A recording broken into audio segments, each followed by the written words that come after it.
ചെണ്ടുമല്ലികപ്പൂ കണ്ടാൽ ചന്തമില്ല കരളേ, ഉമ്മ വച്ചുണർത്താൻ വെറുതെ മോഹമില്ല കരളേ.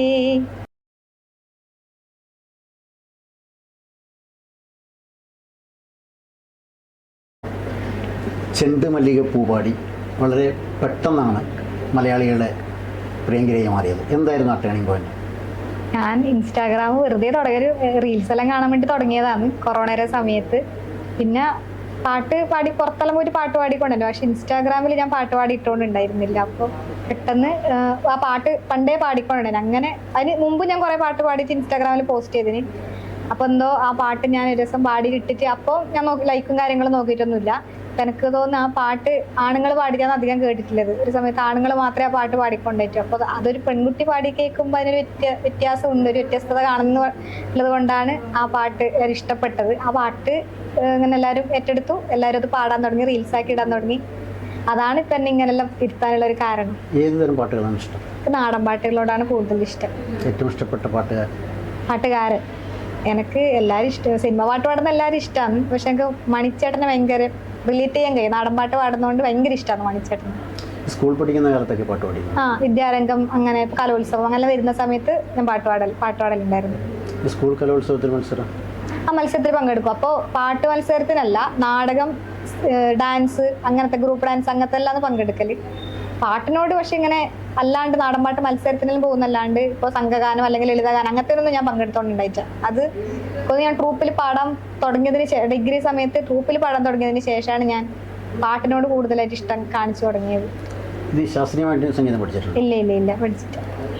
പിന്നെ ഈ ഒരു പാട്ടിനോട് പ്രത്യേകിച്ച് എന്തെങ്കിലും താല്പര്യമുണ്ട്? ഈ ചെണ്ടുമല്ലികയോട് അങ്ങനെയല്ല, എനിക്ക് എല്ലാ പാട്ടും ഇഷ്ടം തന്നെ, പാടി എല്ലാ പാട്ടും എനിക്ക് ഇഷ്ടം തന്നെ. പക്ഷെ ആ പാട്ട് എന്താ എന്ന് വെച്ചാൽ എനിക്ക് ഒരു വ്യത്യസ്തമായ എന്തോ ഒരു ഈണം അതിനുണ്ട്. പിന്നെ അർത്ഥം നോക്കുമ്പോൾ അത് വേറെ ഇങ്ങനെ പലരും പറയുന്നുണ്ട് അതിന് നല്ലൊരു അർത്ഥമല്ല, പക്ഷെ അതിനൊരു പുരാണമായിട്ട് ബന്ധമുള്ള ഒരു പാട്ടാണെന്ന് ഓണംകളി പാട്ട് എന്നെല്ലാം പറയുമ്പോഴാണ് അറിയുന്നത്. പക്ഷെ ആ പാട്ട് എല്ലാവർക്കും ഇഷ്ടപ്പെട്ടത് കൊണ്ട് എനിക്ക് അതിനോട് കൂടുതലൊരു ഇഷ്ടമുണ്ട്. രണ്ടുപേരും പാടാവും.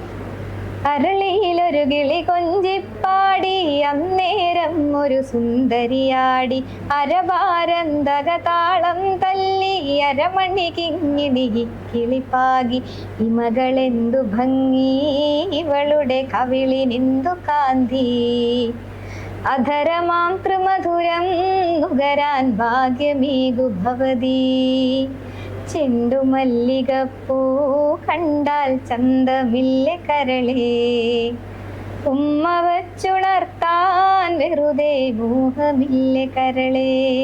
ഈ പാട്ട് ഈ ഫേമസ് ആയതിനു ശേഷം ഒരുപാട് ആൾക്കാർ ബന്ധപ്പെട്ട് വിളിച്ചിട്ടുണ്ട്. ഏറ്റവും ഇഷ്ടപ്പെട്ട വിളി ആരുടേതായിരുന്നു? എനിക്ക് സിത്താര ചേച്ചിനെ എനിക്ക് ഭയങ്കര ഇഷ്ടമാണ്. അപ്പൊ സിത്താര ചേച്ചിയുടെ ഹസ്ബൻഡാണ് ആദ്യം എന്റെ പാട്ട് കേട്ടിട്ട് അഭിപ്രായം പറയുന്നത്. സാറാന്ന് എനിക്ക് സിത്താര ചേച്ചിക്ക് എന്റെ പാട്ട് കേൾപ്പിക്കുന്നത്. അപ്പം സിത്താര ചേച്ചിയുടെ അഭിനന്ദനം നല്ല ഒരു എനിക്ക് എന്താന്ന് പറയുക, ഞാൻ ആഗ്രഹിച്ചൊരു സാധനമായിരുന്നു സിത്താര ചേച്ചി എന്റെ പാട്ട് കേൾക്കണം എന്നുള്ളത്. അപ്പൊ ഒരു അഭിനന്ദനം കിട്ടിയാകുമ്പോൾ എനിക്കത് സന്തോഷമായി. പിന്നെ ജിയോ ബേബി സാറ് ഇവരെല്ലാം ഈ പാട്ട് ചെണ്ടുമല്ലിക എന്ന് പറഞ്ഞ പാട്ടിനോടുള്ള ഒരു ഇഷ്ടം കൊണ്ടാണ് എന്നെ വിളിച്ചതും സംസാരിച്ചതെല്ലാം. എന്തൊക്കെ ഓഫറുകൾ? സിനിമയിലത്തെ അവർ വിളിക്കുന്നുണ്ട്, പക്ഷെ അവരെന്ന് പറഞ്ഞാൽ ഇപ്പം നടക്കുന്ന പ്രൊജക്റ്റിലേക്ക് വേണ്ടി ഇപ്പോഴല്ലേ എന്റെ പാട്ട് കേൾക്കുന്നത്. അപ്പോൾ അതിലേക്കൊന്ന് പാടാൻ വേണ്ടി കുറെ മന്ദാകിനി എന്ന് പറഞ്ഞ സിനിമ എന്തെല്ലാം വിളിച്ചിട്ടുണ്ടായിരുന്നു. അതിപ്പോൾ റിലീസ് ആവാനായി. അപ്പം ഈ മെയ് സമയത്ത് തന്നെ അവർക്ക് അത് റെക്കോർഡ് ചെയ്ത് കിട്ടണം. അപ്പൊ അതിനൊക്കെ ചെറിയ ബുദ്ധിമുട്ടുണ്ടായിരുന്നു. എന്റെ ശബ്ദം അങ്ങ് നേരെ ഉണ്ടായിട്ട് അത് പാടിക്കൊടുക്കേണ്ട സമയത്ത്. പക്ഷെ അല്ലാണ്ട് അല്ലാത്ത ഓഫറെല്ലാം വരുന്നുണ്ട്. ഇപ്പൊ ഞാൻ ഒരു നാടൻ പാട്ട് ഓൺ ആയിട്ടൊരു പാട്ട് പാടി, അപ്പം അതെല്ലാം ഈ റിലീസിന് വരുന്നുണ്ട്. ഈ ചെറുപ്പത്തിൽ ഈ നാടകം, നൃത്തം എന്നൊക്കെയാന്ന് പറഞ്ഞു, പക്ഷേ ഈ പാട്ടിലേക്ക് ഒരു ശ്രദ്ധ കേന്ദ്രീകരിക്കാൻ എന്താണ് കാരണം? ഇല്ല, അത് ഇപ്പൊ വീട്ടിൽ അച്ഛനും അമ്മയെല്ലാം അത്യാവശ്യം ഏട്ടനെല്ലാം അത്യാവശ്യം എല്ലാവരും ഒന്നിച്ചു കൂടുമ്പോൾ പാടുന്ന ആൾക്കാരാണ്. പിന്നെ പാട്ടിനോട് പറഞ്ഞാല് വിദ്യാരംഗത്തിന് പോയിട്ട് അല്ലെങ്കിൽ ഇങ്ങനത്തെ നാടൻ പാട്ട് ക്യാമ്പ്, നാടക ക്യാമ്പ്, ഇതെല്ലാം നാടൻ പാട്ടിന്റെ സാധ്യതകൾ കുറച്ച് കൂടുതലാണ്. അപ്പൊ അവര് പാടിത്തരുമ്പോൾ നമുക്ക് ഇങ്ങനെ കളിക്കാനും കൂടെ പാടാനെല്ലാം ആ ഒരു രീതിയിലാണ് ആ ക്യാമ്പുകളെല്ലാം പോവല്. അപ്പോൾ ആ സമയത്ത് അങ്ങനെ പോയിട്ട് പാടിയിട്ടാണ് ഇതിനോട് കൂടുതൽ ഇഷ്ടം തോന്നുന്നത്. ഒരുപാട് അനുഭവങ്ങൾ ഇതിനാൻ കഴിഞ്ഞാൽ. അതെ. അതിനിടയിൽ ഈ കാസർഗോഡ് ഭാഷ എന്തെങ്കിലും പ്രശ്നമാകാറുണ്ടോ? കാസർഗോഡ് സ്ലാങ് എനിക്ക് പറയാൻ ഭയങ്കര ഇഷ്ടമാണ്, ഭയങ്കര ഈസിയാണ്. നമുക്ക് അങ്ങോട്ടും ഇങ്ങോട്ട് സംവദിക്കാൻ എനിക്ക് ഭയങ്കര ഈസിയാണ്. പക്ഷെ അവിടെ ഞാൻ അപ്പം ശ്രദ്ധിക്കലുണ്ട്, കാരണം ബാക്കിയുള്ളവർക്ക് ഇത് എങ്ങനെ എടുക്കും, അവർക്ക് മനസ്സിലാവണം. രണ്ടാമത് അതെല്ലാവരും നമ്മളെ നാട്ടുകാരനത് ഏറ്റെടുക്കണം എന്നില്ല. അപ്പോൾ അവരെന്നെ എൻ്റെ അടുത്ത് ആദ്യം പറയും, അതായത് കാസർഗോഡ് സ്ലാങ്ങിൽ സംസാരിച്ചാൽ മതി, അല്ലെങ്കിൽ ജാട പിടിച്ച് സംസാരിക്കേണ്ട കാര്യം നമുക്കില്ല, അത് ആർട്ടിഫിഷ്യൽ ആയി പോകും. അത് എനിക്ക് കൂടുതൽ ഇഷ്ടമാണ്. പക്ഷെ എൻ്റെ നാട്ടിലത്തെ കുറച്ച് ആൾക്കാർ തന്നെയാന്ന് പറയുന്നത് കാസർഗോഡ് സ്ലാങ്ങിനെ പൊതുവെ എല്ലാവരും പുറത്ത് ഒരു കുറ്റം പറയുന്ന പോലെ, ഒരു നാണക്കേട് വിചാരിച്ചിട്ട് പോലെ സംസാരിക്കുന്നുണ്ട്. അപ്പൊ അതൊന്നും ഒഴിവാക്കാമായിരുന്നില്ലേ എന്ന് ചോദിക്കുന്നവരുണ്ട്, എൻ്റെ അടുത്ത് പറഞ്ഞവരുണ്ട്. പക്ഷെ പുറത്തുള്ളവർക്ക് അത് കേൾക്കാൻ ഭയങ്കര ഇഷ്ടമാണ്. കാരണം നമ്മളെ കാസർഗോഡ് സ്ലാങ് എന്ന് പറയുമ്പോൾ ഒരു വിഭാഗത്തിന്റെ മാത്രം, ഇപ്പം ഇനി എന്ത് ചെല്ലുന്നേ ആ ഒരു ഭാഗം മാത്രം എല്ലാവരും കേൾക്കുന്നില്ല. പക്ഷെ അതല്ല, എല്ലാവരും സംസാരിക്കുന്ന സ്ലാങ് അതല്ല എന്നുള്ളത് ഞാൻ സംസാരിക്കാൻ തുടങ്ങിയതിന് ശേഷമാണ് മനസ്സിലാകുന്നതിൽ നമുക്ക് അഭിപ്രായം തരുന്നുണ്ട്. കാസർഗോഡ് ഭാഷയിൽ ഏതെങ്കിലും പാട്ട് പാടിയിട്ടുണ്ടോ? ഇല്ല, ഞാൻ പാടിയില്ല. ഈ ഭാഷയുടെ പ്രശ്നം എന്ന് വെച്ചാൽ ഈ കാവ്യമാധവൻ ഇനി പ്രശ്നം ഉണ്ടായിരുന്നു. അവിടെ എറണാകുളത്ത് പോയ സമയത്ത് ആദ്യം കാസർഗോഡ് ഭാഷയിൽ അവിടെ ആൾക്കാരുടെ തമാശ അതാണ് തമാശ. എനിക്ക് തോന്നുന്നു ഇപ്പൊ എൻ്റെ അടുത്ത് ഇപ്പൊ പുറത്തുള്ളവര് നാട്ടുകാരെക്കാളും കൂടുതൽ എന്നെ കോണ്ടാക്ട് ചെയ്യുന്ന പുറത്തുള്ള ആൾക്കാരുന്നു. അപ്പൊ അവര് പറയുന്ന ഇപ്പൊ നിന്റെ പാട്ട് കേൾക്കുന്നതിനേക്കാളും ഭയങ്കര ഒരു ഇഷ്ടമാണ് നിന്റെ വർത്താനം കേൾക്കാൻ. അപ്പൊ അവർക്ക് ഇടല്ലോ അത് ഇഷ്ടപ്പെടുന്നുണ്ട്. അപ്പൊ ഞാൻ എന്നെ ഞാൻ മാറേണ്ട സമയത്ത് മാറ്റം ആവശ്യമാണ്. പക്ഷെ പൂർണ്ണമായിട്ടും എനിക്കത് മാറാൻ കുറച്ച് ബുദ്ധിമുട്ടാണ്. എന്താണ് ഏറ്റവും വലിയൊരു ആഗ്രഹം മനസ്സിൽ? ഇങ്ങനെ ഈ പാട്ടുമായിട്ട് ബന്ധപ്പെട്ട് എനിക്കങ്ങനെ ഇപ്പൊ എല്ലാവരും വെറുതെ എനിക്ക് സിനിമയിൽ പാടണ്ടേ, അല്ലെങ്കിൽ എനിക്ക് വലിയൊരു ഇതിൽ പാടണ്ടേ, എനിക്ക് ഇതുവരെ തോന്നിയിട്ട് ഒരു സിനിമയിൽ എനിക്ക് പാടിയിട്ട് ഹിറ്റ് ആവണം അങ്ങനെയല്ല. എനിക്ക് ഉള്ളിടത്തോളം കാലം പാടണം എന്നുള്ളത് മാത്രമേ ഉള്ളൂ. അതായത് ഈ ഒരു ഇത് എനിക്ക് ഉയർന്നത് താഴ്ന്നു പോവാണ്ട് ഇനിയും കുറച്ച് പാട്ട് പഠിക്കണം, അതൊന്ന് ബെറ്റർ ആക്കണം എന്നുള്ള ആഗ്രഹം നല്ലോണം. ഇതുവരെ പാടിയിൽ ഏറ്റവും ഇഷ്ടപ്പെട്ട പാട്ട് ഏതാണ്? എനിക്ക് പുള്ളിമാൻമൊഴി ഭയങ്കര ഇഷ്ടമാണ്. പിന്നെ ഇത് മണിയിലൊരു പാട്ടുണ്ടായിനി, പക്ഷെ അത് അധികം ആരും കേട്ടില്ല. പക്ഷെ അതെനിക്ക് ഭയങ്കര ഇഷ്ടം. അമ്പൽ വീരിഞ്ഞതുപോലെ അമ്മയുടെ പുന്നാരമുത്തേ, ഉണ്ണിക്കാലോടി വളർന്നത് അച്ഛനറിഞ്ഞില്ല പൊന്നേ, ഒരടി വയ്ക്കണ പ്രായം പണ്ടേ കഴിഞ്ഞടി പൊന്നേ, അമ്പിളി മാമനുദിച്ച് നിക്കണ പോലൊരു പെണ്ണൊരുത്തി വീട്ടിൽ ജനിച്ചാലോ പൊന്നേ, അച്ഛനും അമ്മയ്ക്കും ഉറക്കമില്ല.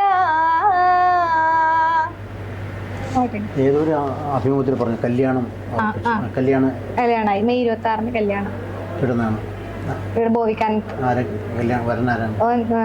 മലപ്പുറത്താണ്, എൻ്റെ ഒരു സുഹൃത്തുമാണ്. അപ്പൊ അങ്ങനെ കല്യാണം കഴിഞ്ഞാൽ ഈ പാട്ടിൽ തുടരാൻ വേണ്ടി ഭർത്താവ് ഒന്നാമത് ഞാൻ പറയല്ല, കുറെ ആൾക്കാരുടെ അടുത്ത് ചോദിക്കുന്നുണ്ട് ഭർത്താവ് സമ്മതിക്കോ, ഭർത്താവ് അങ്ങനെയാണ്. പക്ഷെ എനിക്ക് തോന്നുന്നു സമ്മതത്തിന്റെ ആവശ്യം അവിടെ വരുന്നത് ഇപ്പോഴത്തെ കാലത്ത്. ഞങ്ങളെ സംബന്ധിച്ചോളം അവന് ഇഷ്ടമില്ലാത്തത് ഞാൻ ചെയ്യാൻ പാടില്ല എന്നുള്ളൊരു ഇത് ഞങ്ങളുടെ ഇടയിലില്ല.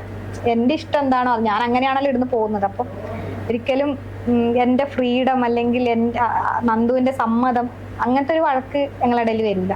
കാരണം എനിക്കിഷ്ടമാണ്, എൻ്റെ ഇഷ്ടം അവൻ അംഗീകരിക്കുന്നു, അവൻ്റെ ഇഷ്ടം ഞാൻ അംഗീകരിക്കുന്നു. അങ്ങനെ അവസാനമായി ഒരു പാട്ടും കൂടി ഞങ്ങളെ പ്രേക്ഷകർക്ക് വേണ്ടി ഒന്ന് പാടാം. ഈ മനോഹര ഭൂമിയിൽ ഇനിയൊരു ജന്മമില്ലല്ലോ സുഹൃത്തെ, ആശ്വസിക്കുക നാം. ഈ വിലാസലോല ഭൂമിയിൽ ആരു ബന്ധുക്കൾ സുഹൃത്തെ, ചുറ്റും ശത്രുക്കൾ. സർവം മറക്കുവാൻ അല്പം മദ്യം നുകർന്നു നാം, സൗഖ്യം നുകരുമ്പോൾ അരുതേ ചതഞ്ഞ വേദാന്തം. ഓരോ മനുജനും ഓരോ ദിനമുണ്ടാറടി മണ്ണിനു ജന്മി നമ്മൾ. എന്തിനു ജന്മമിതെന്തിനു ജീവിതമെന്തിനു നാം വൃഥാ. അരങ്ങൊഴിഞ്ഞു പോകാൻ വെറുമൊരു നാടകമാടുന്നു. ഇന്നലെ നമ്മൾ കണ്ടവരിൽ ചിലരെങ്ങോ മറയുന്നു. കാലം കാട്ടും ജാലമതിൽ നാം മണ്ണായി മാറുന്നു. കാസർഗോഡിൻ്റെ വൈറൽ ഗായികയാണ് നമ്മുടെ കൂടെ ഇപ്പോൾ പാട്ട് പാടിയത്.